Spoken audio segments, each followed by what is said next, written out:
Bonjour ou bonsoir à tous, vous qui regardez les vidéos, que ce soit le jour ou la nuit, ici DVD Pro Souvenirs. Et oui, encore un coffret cette fois-ci, donc je vais pas trop m'attarder là-dessus. Cette fois-ci, c'est un coffret sur une stipulation.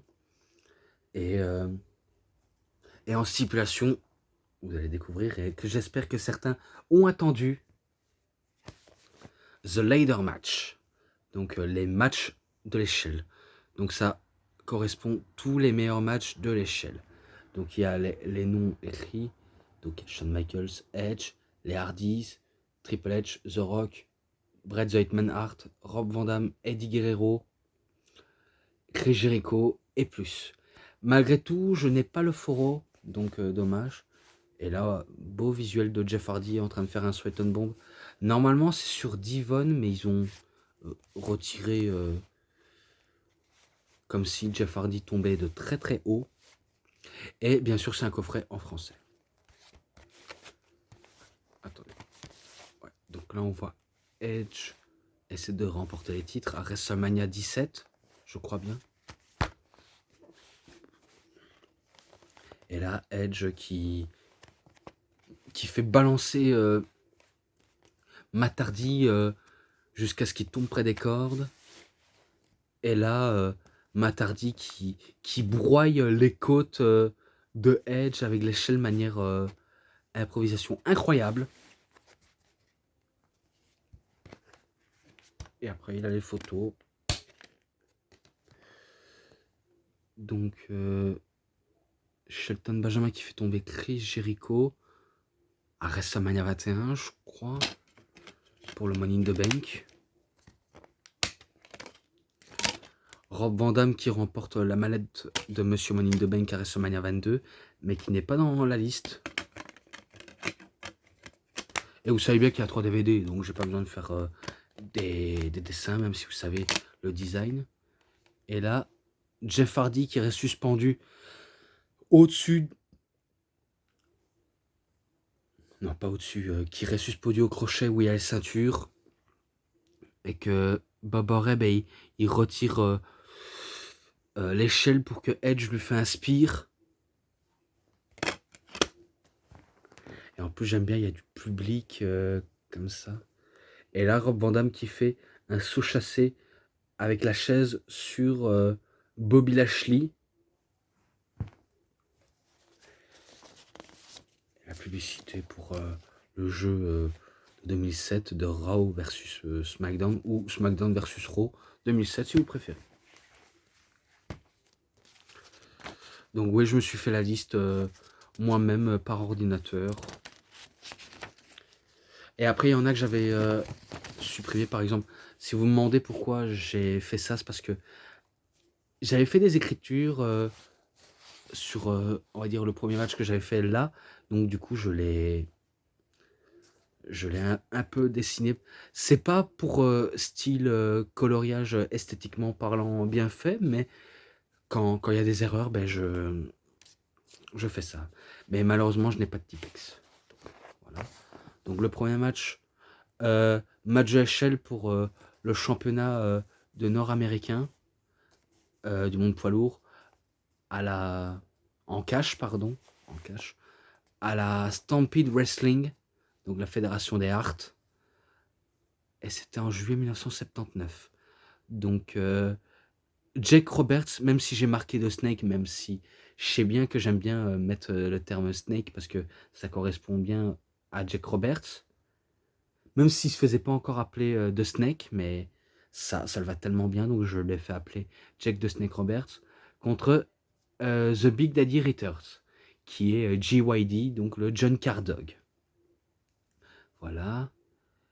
Eh ben, pour un match de échelle, la qualité d'image, c'est peut-être pas top. Et aussi, vous allez peut-être voir euh, qu'à Stampede Wrestling, il y avait un crochet sur un échafaudage au-dessus du ring. Et que ils avaient une échelle, mais sauf que c'est pas une échelle où il se tient sur deux, mais une échelle comme si on allait sur un toit et Ouais, un toit pour de la clôture, comme ça. Donc il y a des échelles comme ça, mais sauf qu'il n'y a pas des échelles qui vont sur deux comme celui-là. Donc dommage qu'il n'y a pas ça. Mais c'est The Big Daddy Writers qui devient le nouveau, enfin, pas qui devient le nouveau champion, mais je pense qu'il reste champion nord-américain et que Robert, il a bien défendu quand même. Et que ce match-là, pour une première, ben, je lui mets un 3,20 malgré tout. Voilà. Après, ben, encore match de échelle pour le championnat intercontinental de la WWF WWE. Bret the Hitman Hart contre Shawn Michaels, justement WWE 21 juillet 1992. Voilà. Celui-là, il est présent dans leur coffret de la rivalité et que, le titre intercontinental était en jeu et que c'était Bret Hart le champion justement et que Shawn Michaels il aura été performant durant ce match, même si dans le premier match ils disent que c'est le premier match de l'échelle, mais je pense qu'il y a eu d'autres et que pour la WWE, pour eux c'est une première, même si peut-être que c'est faux, mais bon. Malgré tout, c'est Bret Hart qui remporte la ceinture et il bat Shawn Michaels. Donc ce match-là en description, parce que je sais bien que je l'ai déjà noté. Voilà. Ensuite, Shawn Michaels contre Razor Ramon à SummerSlam 27 août 1995. Donc oui, c'était toujours pour le match de championnat d'un match de échelle pour le titre intercontinental. Faut dire que le titre intercontinental, il a bien été défendu dans les matchs de échelle. Mais par contre, celui-là, je sais pas si j'ai déjà noté dans le coffret intercontinental, mais je sais bien que WrestleMania 10, il est dans le coffret intercontinental, mais c'est dommage que le match à WrestleMania 10 ne figure pas dans la liste. Mais bon. Je sais bien qu'à WrestleMania 10, Razor Ramon a battu Shawn Michaels. Et là, ils remettent le couvercle au SummerSlam. Et c'était 27 août 1995. Ça, je sais pas si j'ai déjà dit. Et excusez-moi si j'ai un petit peu le hockey. Mais là, cette fois-ci, c'est Shawn Michaels qui bat Razor Ramon. Et si je ne l'ai pas noté, je prends un risque, mais je mets un 4,20. Si je ne l'ai pas noté, j'irai vérifier de toute façon. Donc, vous inquiétez pas. Ensuite, match de l'échelle pour le championnat intercontinental, encore. Et c'est encore au SummerSlam le 30 août 1998. Donc, Triple H contre The Rock. Triple H, il fait son entrée avec, on va dire, la musique de la DX. Et The Rock avec sa propre musique. Et ben pour l'époque, c'était assez innovant aussi, malgré que c'est du match de l'échelle basique, mais il nous montre une sacrée performance, Triple H et The Rock. Donc c'est ça ce que j'apprécie le plus. Et pour The Rock, je pense que c'est une première d'assister à un match de l'échelle. Triple H aussi, même s'il va faire d'autres matchs de l'échelle par la suite. Et que c'est, on va dire, un petit peu un habitué, même si c'est pas sa spécialité. Mais du coup, c'est victoire de Triple H sur The Rock. Donc ce match-là, si je ne l'ai pas noté, mais je pense qu'il est présent dans le coffret de The Epic Journey of Dwayne Johnson. À vérifier en tout cas. Je vous le dis, à vérifier. Donc si je ne l'ai pas noté, je le noterai en description. Donc j'évite de faire des bourdes. Donc voilà. Ensuite, match de l'échelle. Invitation de Terry. Donc c'était pour décrocher l'argent au crochet. Donc le New Brood, les Hardy Boys, Jeff Hardy, Matt Hardy contre Edge et Christian. Ancien Brood, justement. Je sais pas s'ils étaient accompagnés par Gangrel, mais je pense que oui. Donc c'est là où Jeff Hardy et Matt Hardy, Edge et Christian, ils gagnent la reconnaissance du public. Et c'est là où ils vont être applaudis en plein match. Vu comment les deux équipes sont hyper talentueux. Malgré que ce sont des jeunes un petit peu expérimentés. Surtout les Hardys qui sont expérimentés. Mais aussi Edge et Christian malgré tout.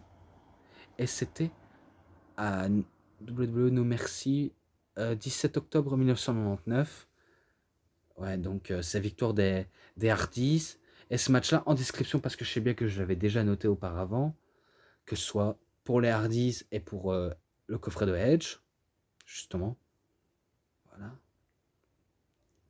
Ensuite, Edge et Christian contre les Hardy Boys, contre les Dudley Boys. Donc j'ai pas besoin de citer les noms des deux équipes. Vous savez que c'est Jeff Hardy et Matt Hardy, Bubba Ray Dudley et Devon Dudley. Et c'était au SummerSlam 27 août 2000. Et c'était un match, on va dire, TLC. Ouais. Triple menace par équipe. Pour le championnat du monde par équipe, justement. Et du coup, ben, c'est un des putains de matchs qu'on ait pu assister, surtout en VF ou en VO. Eh ben, c'est énorme, malgré tout. Même s'il n'y a pas le match à WrestleMania 2000, enfin 16 en 2000, le match triangulaire des échelles, mais qui nous ont teasé des tables et des chaises. Mais bon, c'est dommage. Mais c'est toujours victoire des Edge et Christian. Donc ils battent les Hardys et les Dudleys. Donc forcément, c'est des gros spécialistes et des gros vainqueurs en tout cas. Donc ce match-là en description, parce que je sais bien que je l'ai déjà noté dans le coffret des Hardy Boys. Voilà. Ensuite, match triple menace par équipe de l'échelle pour... Alors là, j'ai fait une erreur. On écrit... J'ai cru que c'était pour les championnats points moyens par équipe, mais non. C'était pour avoir une chance pour le titre points moyens, et c'était pour une petite enveloppe. Donc, excusez-moi si j'ai fait une erreur. Mais là, en équipe, je pense pas d'avoir fait d'erreur. Donc, les 3 count, donc Shane Helms et Shannon Moore contre les John Dragons, donc Kazashi et Jimmy Yang, même si j'ai marqué Wang, mais c'est pas grave. Et contre Jamie Noble et Evan Karajas. Et c'était à la WCW Starrcade 17 décembre en 2000. Épique, et que le gagnant, ben, il aura le droit d'affronter Chavo Guerrero, que ce soit un par un, quoi. Donc c'est Shane Helms et Shannon Moore qui battent John Dragons et Jamie Noble et Van Karajas. Donc voilà, quoi. Donc ce match-là, 3,5, justement. Ensuite, match pour le championnat intercontinental de l'échelle. Oui, je dis encore l'échelle, oui. Au Royal Rumble, 21 janvier 2001. Chris Benoit contre Chris Jericho. Eh ben, il était énorme ce match-là. Je m'en rappelle, un The Walls of Jericho sur l'échelle, et que Chris Benoit aura subi durant le match. Et que le champion, je crois que c'était Chris Benoit. Et que Chris Jericho va réussir quand même à lui retirer le titre. Donc c'est victoire de Chris Jericho qui décroche le titre. Et ce match-là, il était énorme. 4,5. Je mets un 4,5 pour ce match-là. Donc j'augmente la donne. Après c'est fini, voilà. Là, un match que j'ai déjà noté. Un match de l'échelle triple menace de TLC, table, chaise et échelle. Des 3 équipes, bien sûr. Pour le championnat du monde par équipe de la WWE. Edge et Christian Hardys contre les Dudley. Épique ce match-là. Je vous le dis, c'est vraiment épique. Et c'est pour ça que pour moi, parmi les autres matchs de l'échelle confondus, c'est rien de spécial, hein, mais celui-là, il sort du lot. Et qu'à WrestleMania 17, c'est eux qui auront volé la vedette. Même s'il y avait aussi Austin contre The Rock qui a aussi volé la vedette. Donc ça fait 2 matchs qui ont volé la vedette. Donc oui, justement. Et du coup, ben, c'est encore victoire de Edge et Christian. Et ce match-là, ça va peut-être vous étonner, ça va peut-être enlever du charme à certains matchs que je trouve tout excellents. Mais ce match-là, je lui avais mis un 5. Et oui, j'avais raison, c'était à WrestleMania 17, le 1er avril 2001. Donc oui, je lui ai mis un 5. Parce que c'était magnifique. Juste magnifique. Après, ben, match Fatal 4-Way par équipe de TLC. Pour les championnats par équipe de la WWE, justement. Edge et Christian contre Chris Jericho et Chris Benoit. Contre les Hardys, contre les Dudley. Alors là, ça va être un petit peu dur, car je me rappelle d'avoir vu, mais un petit peu vaguement, mais j'espère que je vais m'en rappeler. Vu comment les champions par équipe, Edge et Christian, ils sont intouchables et que ce sont des spécialistes et que personne ne peut les battre à ce terrain-là. Donc est-ce que, oui je dis bien, est-ce que ils vont se laisser battre? J'en doute fort, en tout cas j'en doute très très très fort. Et du coup, ben moi je dis que c'est victoire de Edge et Christian. Jugez-moi si j'ai tort, hein, en tout cas. Mais je prends un risque, mais je mets victoire eux. Et ce match-là, ben, il n'y a rien à faire, je mets un 4,5 aussi. Ensuite, encore match pour le championnat intercontinental de la WWE. Et oui, c'est à SmackDown 24 mai 2001. Et là, c'était pour Edge et Christian à No Mercy 21 octobre 2001. Donc voilà. Le champion, si je crois bien, c'était Christian. Je sais bien que j'ai un no merci, mais j'espère que je vais pas me tromper. Non, non, sérieux, j'espère que je vais pas me tromper parce que je crois que j'ai déjà ce match en Target classique. J'irai quand même vérifier, mais je crois que c'est victoire de Edge sur Christian.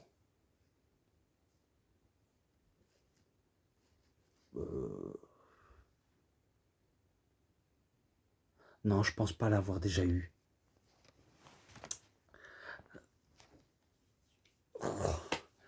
Ah là, je doute, mais...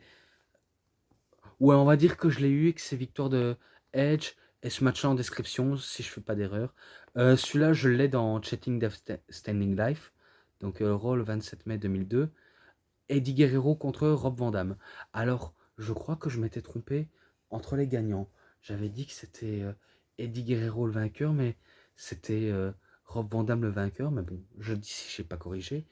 Et c'est dans ce match-là où il y avait un fan qui avait poussé l'échelle, enfin qui avait poussé Eddie de l'échelle, et que Eddie va pas se laisser tomber et qui va allumer le fan.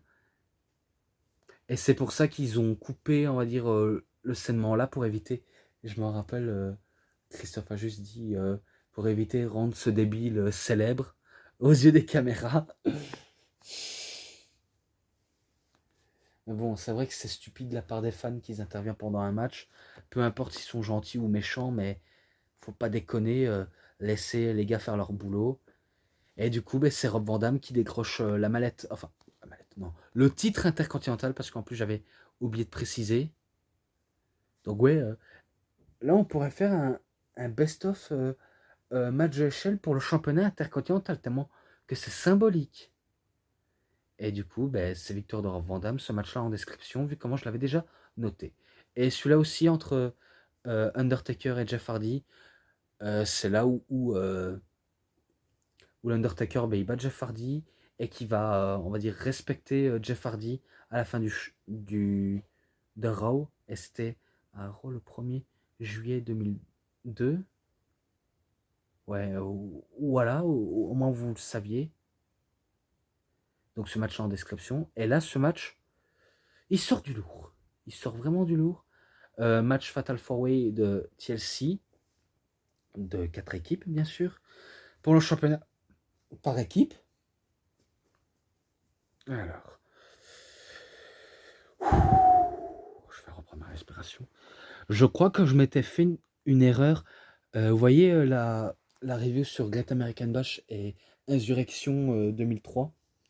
Le Great American Bash c'était 2004 et Insurrection c'était en 2003. Pardonnez-moi. J'avais dit que l'ouragan, eh ben je savais pas qui c'était jusqu'à ce que je me rende compte que c'était The Hurricane. Donc pour l'erreur, je tenais à m'excuser, c'est pour ça que j'ai noté en description le vrai nom de Hurricane. Mais bon, en tout cas, en version française, C'est vrai que ça se dit de la manière comme ça. Et là, je me rappelle que Kane, eh ben, il combattait tout seul, vu comment son partenaire, The Hurricane, s'est fait agresser dans les vestiaires par je ne sais pas qui.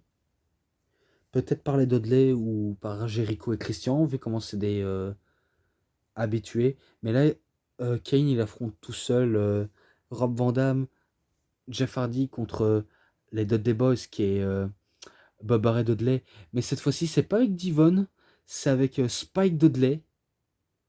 Donc, si vous savez l'histoire, ben, Bob Barret et Devon se sont séparés, vu comment les deux allaient dans les différentes branches. Devon, c'est du côté de SmackDown, et Bob Barret du côté de Raw. Donc, petite carrière solo entre les deux à la WWE. Et, et après, ben, Christian avec Chris Jericho. Donc, voilà. Aucune équipe va remporter les ceintures. En plus, c'était à Raw le 7 octobre 2002. Et c'est même là où Rob Van Dam va faire son Van Terminator sur Kane. Et que malgré tout, ben, Kane va remporter les titres tout seul, malgré qu'il n'avait pas le Hurricane.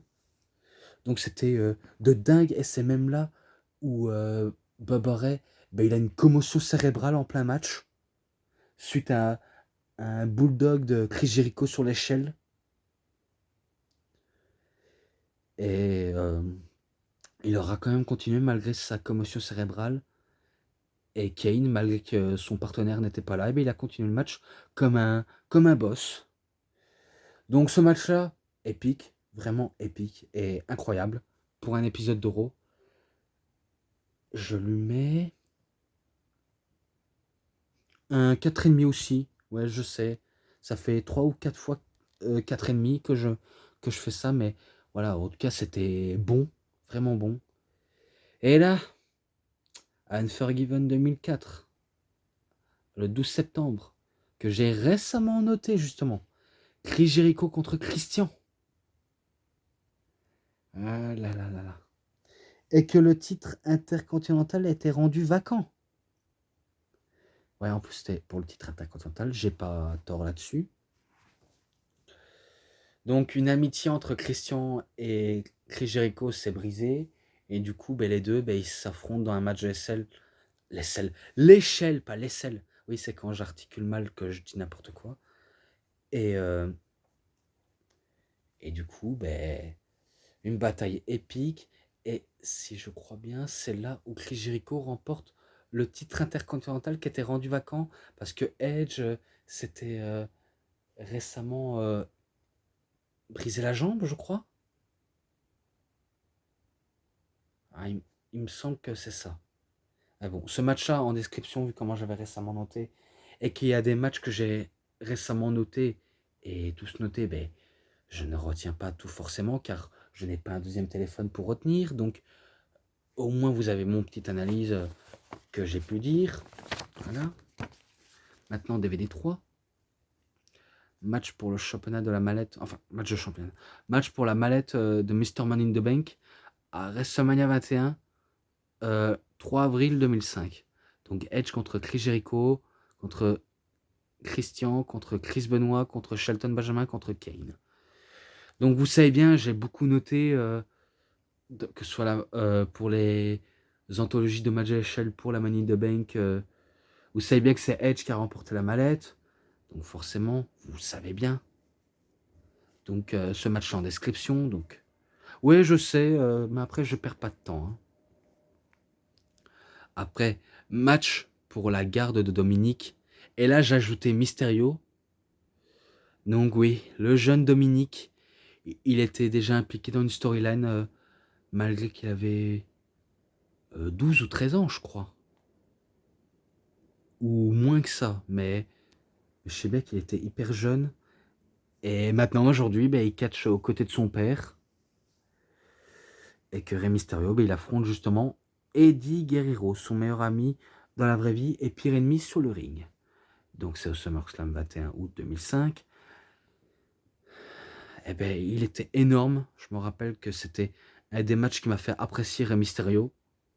Et un peu détester Eddie Guerrero, mais que je reconnais la valeur de cet homme.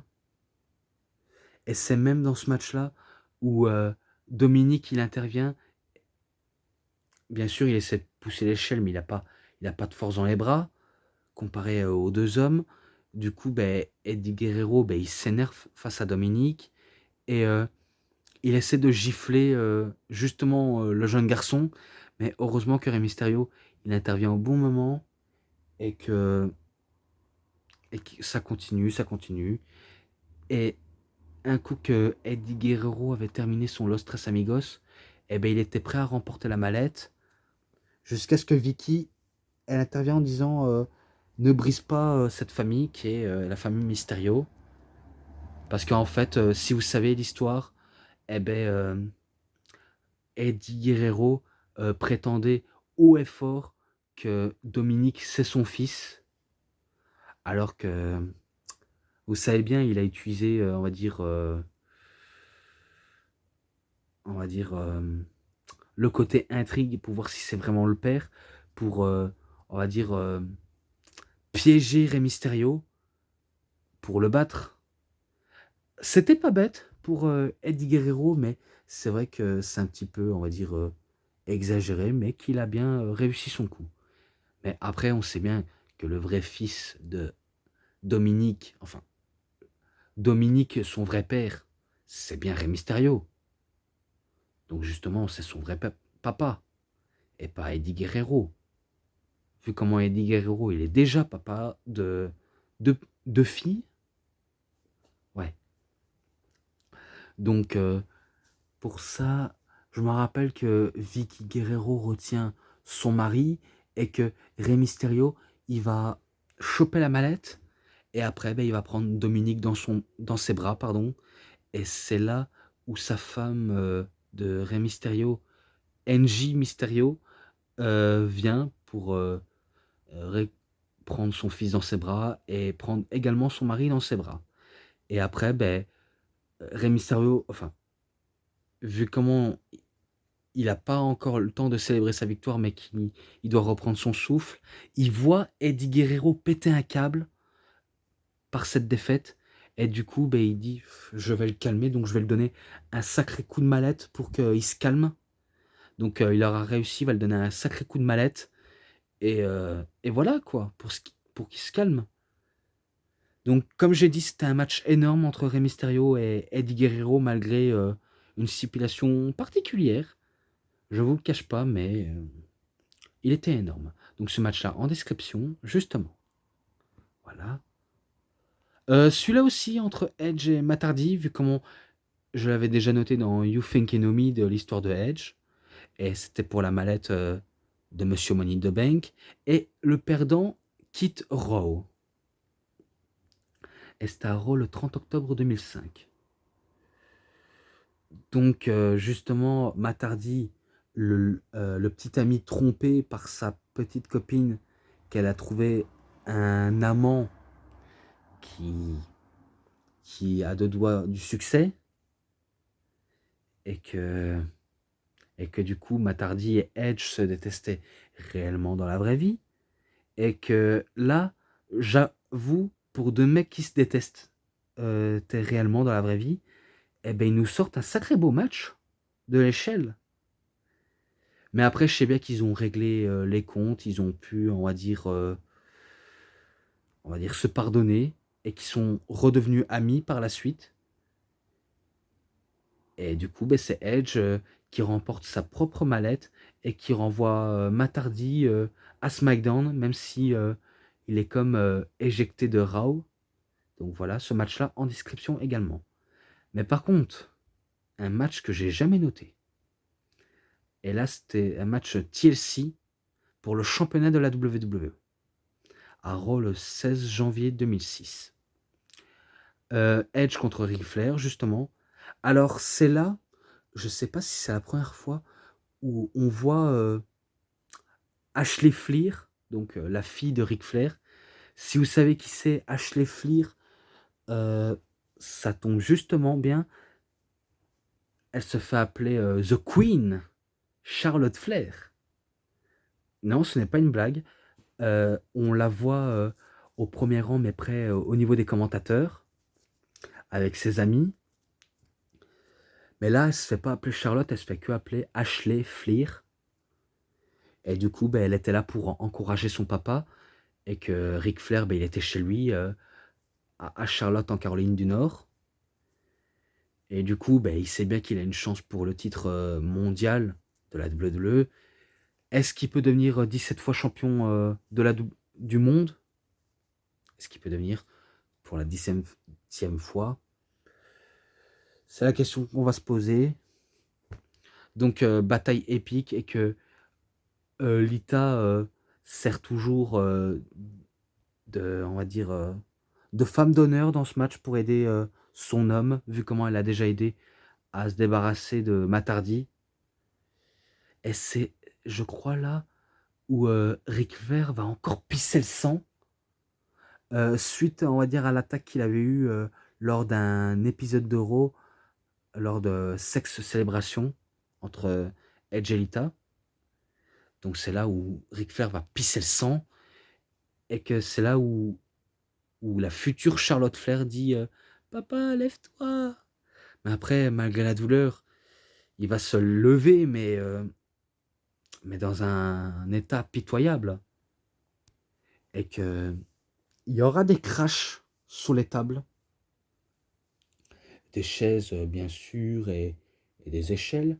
Donc Ric Flair, ben, il veut gagner la ceinture, mais rien y faire, car Edge se débarrasse de Ric Flair, et que Edge, ben, il va tranquillement décrocher la ceinture, et un coup qu'il a remporté la ceinture, eh ben, il fait un spear sur Ric Flair. Et après, il veut faire son célébrissime concerto, le concert des chaises. Et c'est là où John Cena arrive lui aussi pour sauver Ric Flair. Et par contre, John Cena aussi, il avait, on va dire, une coupure au front. C'est normal, ils s'étaient fait un blade job. Que ce soit John Cena ou Ric Flair, ben, ils étaient tous les deux se faire un blade job. Mais là, c'était juste pour sauver Ric Flair. Et si vous demandez qui présentait, parce que oui, j'aurais dû dire dès le début, mais qui présentait le DVD à cette époque-là, ben, c'était Todd Grisham. Et qu'il va en parler avec plusieurs superstars. Donc, ouais, je sais, c'est mon côté un peu rapide qui me prend le dessus. Donc, je me rappelle que Todd Grisham, eh ben, il va citer la plupart des catcheurs. Par exemple, il va citer Shawn Michaels, qui va citer son meilleur match préféré, peut-être Triple H, euh, Edge ou Christian. Non, non, plutôt Edge ou Matt ou Jeff Hardy. Voilà, quelque chose comme ça. Même Shane Helms, euh, Chris Benoit, c'est fort possible. Euh, Kane, c'est fort probable, évidemment. Chris Jericho, je pense pas qu'il était là, mais voilà quoi. Christian, il était déjà pas là, il était déjà à la TNA. Rob Van Dam, c'est sûr, il va parler de ses meilleurs moments. Undertaker, je pense pas, parce qu'il figure pas. Voilà, voilà. Autrement, la plupart, ils vont parler de leur meilleur match. Par exemple, Chris Benoit ou Chris Jericho, Shelton Benjamin, ça c'est sûr. Rey Mysterio, je pense qu'il va citer également. Matt Hardy aussi, Edge aussi, vous savez bien. Ric Flair surtout, voilà. Et John Cena, Jeff Hardy, Johnny Nitro, Joey Mercury. Voilà, c'est eux qui vont citer leur meilleur match. Donc tout d'abord, match de TLC pour le championnat de la WWE. Si John Cena perd, parce que je sais bien que j'aurais dû le noter, mais sauf que c'était pas la stipulation. Si John Cena perd, eh ben, il ira du côté de SmackDown. Et c'était bien sûr à Unforgiven 17 septembre 2006. Et ce match-là, il était intense. Je lui mets un 4,50 pour ce match-là, si je ne l'ai pas noté. Et ce match-là, ben, celui-là, j'avais déjà noté, donc il sera en description.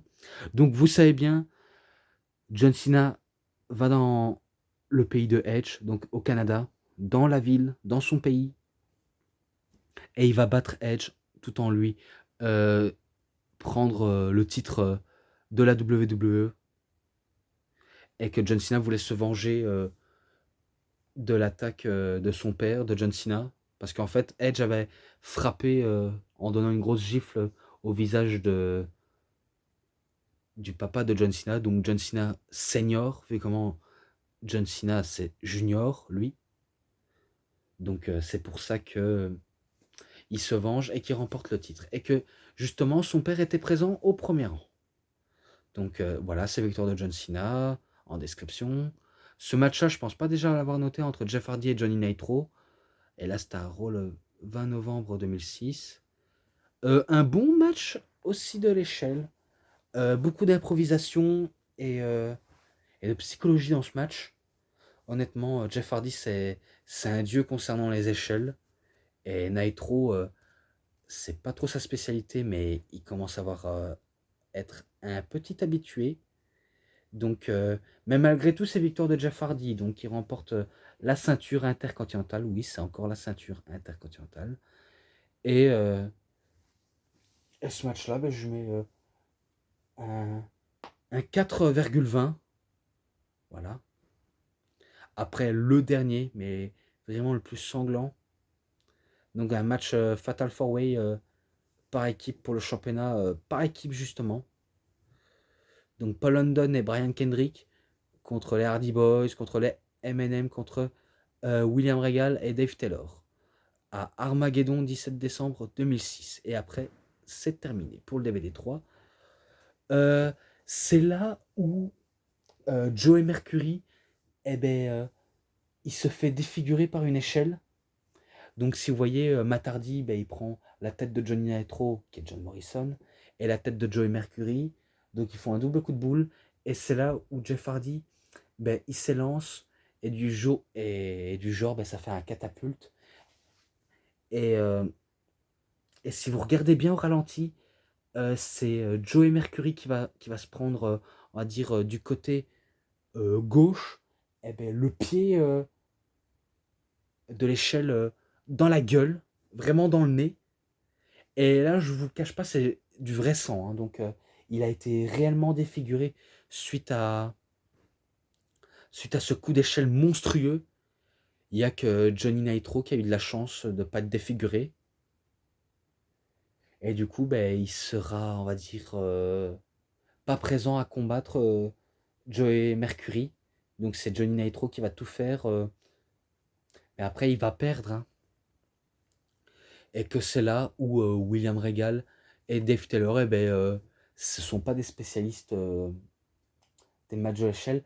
Et oui, je sais que ce match a été, on va dire, improvisé à la dernière minute. Mais que c'était du bon pour ce pay-per-view. Honnêtement, c'était du bon. Et comme je disais, ben, William Regal et Dave Taylor, c'est pas leur spécialité, les matchs de l'échelle. Donc, William Regal fait comme s'il avait le vertige. Dave Taylor, c'est pareil. Mais à un moment donné, il faut savoir gagner les titres. Et c'est pas parce qu'on est des vétérans et qu'on est peureux qu'on refuse de gagner un titre parce qu'on a peur de monter à l'échelle.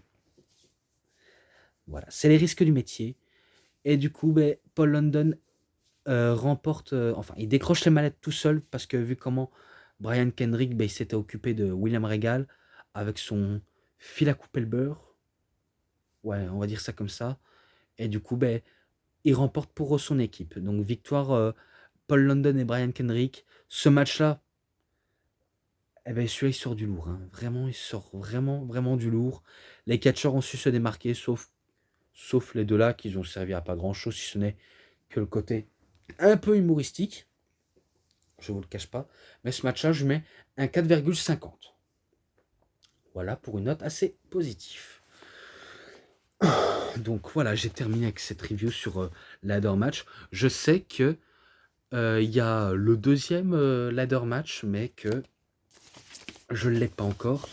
Apparemment, celui-là, c'est le moins bon, et que le premier coffret de ladder match, c'est le top du top, mais ça, j'irai vérifier par moi-même et en débattre gentiment avec vous. Donc, pour ce qui est des matchs, parce qu'il n'y a pas de bonus, donc les matchs à l'ensemble, 4,80. Honnêtement, c'est un excellent coffret, des meilleurs matchs de l'échelle en tout cas. Et c'est vrai que il fait partie des meilleurs en tout cas.